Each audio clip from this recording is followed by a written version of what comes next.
Habari gani Mwanakeo TV, kama ni mara yako ya kwanza tafadhali subscribe na turn on notification. Karibu katika ulimwengu wa siasa. Jina langu ni Wakeo TV. Hivi karibuni kumekuwa na machapisho mbalimbali katika mitandao ya kijamii, viongozi mbalimbali wa Chama cha Demokrasia na Maendeleo Chadema wakisema kwamba wamezuiliwa kumwona Mheshimiwa Tundu Antipas Lissu ambaye ni mwenyekiti wa Chama cha Demokrasia na Maendeleo, lakini pia anatuhumiwa kwa kesi ya uhaini.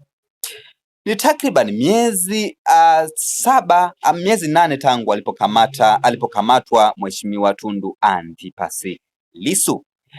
Lakini siku ya leo jeshi la magereza limekanusha rasmi taarifa mbalimbali ambazo viongozi mbalimbali wa Chama cha Demokrasia na Maendeleo Chadema walizitoa katika mitandao ya kijamii kwamba wamezuiliwa kumwona Mheshimiwa Tundu Antipas Lissu, akiwemo katibu mkuu wa Chama cha Demokrasia na Maendeleo Chadema ambaye ni John Mnyika, lakini pia Godbless E.J. Lema na wengine wengi wa viongozi wa Chadema. Lakini jeshi la magereza limekanusha madai ya Chama cha Demokrasia na Maendeleo Chadema kwamba viongozi wake wamezuiliwa kutembelea mwenyekiti wa chama hicho Tundu Antipas Lissu anayeshikiliwa katika gereza la Ukonga kwa kesi ya uhaini.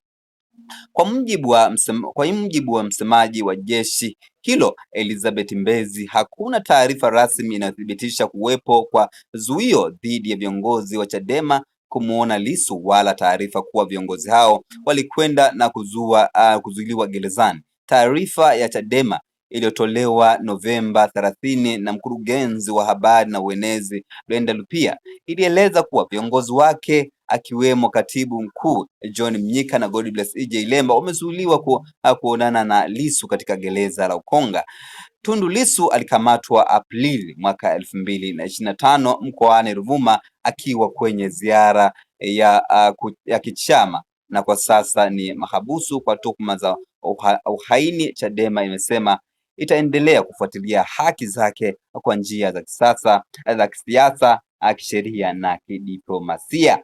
Una maoni gani kwa hichi ambacho jeshi la magereza limekanusha katika mitandao ya kijamii kwamba viongozi wa Chadema hawajazuiliwa gerezani? Tafadhali shusha maoni yako katika sehemu ya comment section. Tutakuja katika masuala ya kisiasa. Bye bye.